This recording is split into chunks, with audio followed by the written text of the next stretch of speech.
bit cross. I've already done this once, and iMovie, it doesn't matter. What was I saying? I can do it all again, and it's so exciting.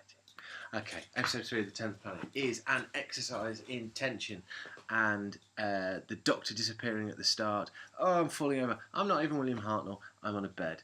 That's fine.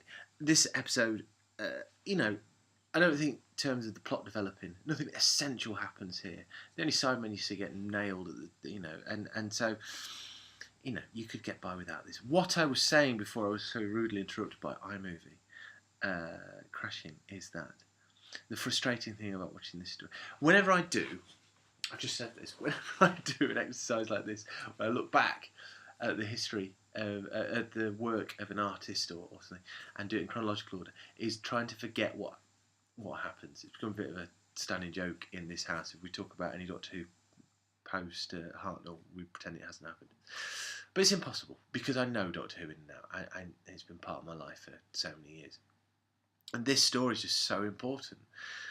And so you kind of feel that if only Jerry Davis, Kit Pedler, Derek Martinez, Innes, and the team, if they'd had a sense of what this was going to do, and if they'd had, and I don't mean this insultingly by any sort of, if they'd had the wit to think, well, hold on, what are we doing here?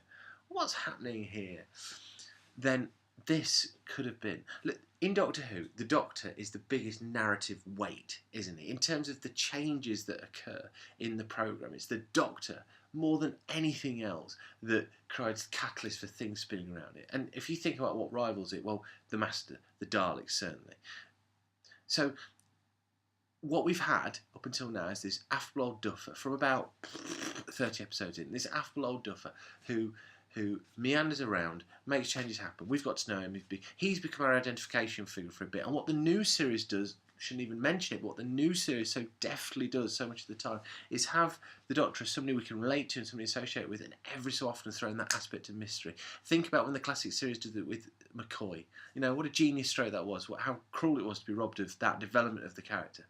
So here we get in 10th Planet. What we could have here is the Doctor, this young old man who's approaching the end of his life. Even this episode, with losing Hartnell for an episode, you could have it where that tension and that forewarning. The Doctor knows. He knows about Mondas. He knows about the Cybermen. He might even know this is his moment to go. And even if he didn't know before he knew, even if he didn't know back in Totter's Lane that eventually he'd end up here and this would be happening, he must know now. He must know. He's tired. He's old.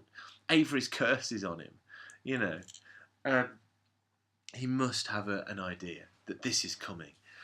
And yet the show carries on as normal. What else do? You carry on as normal. You keep making this programme. You keep breaking new ground. It's not until, I don't know, when is it that we fall into patterns and routines? That'll be an interesting point. What is the point in Doctor Who where it just starts doing what it does? Anyway, it's not doing what it does. And 10th Planet is so close. If you were to take if you travelled back in time and were in the office and said, look, listen guys, I know this doesn't matter. What you're trying to do is make the show continue beyond this old man retiring from it. But if you just do this, twist this, turn this, make sure the camera's looking here at that point. Make sure this person realises this is happening to them. If you just do this, this will be a stone cold classic contender for the greatest Doctor Who story of all time. I'm serious when I say that. It wouldn't take much. It was impossible to do. It was so impossible to do. They didn't know. But it was so close to being the best. And so close, in this context, is a million miles. It's so... You have to have 50 years to be able to do what this needs to do to make it as brilliant as it could be. And it's still great, okay? It really is good. I'm so enjoying it. We're both enjoying it. It's really, really good. But that close. You know what's coming next, though? And it's not Gaia. Ah! Right, yes.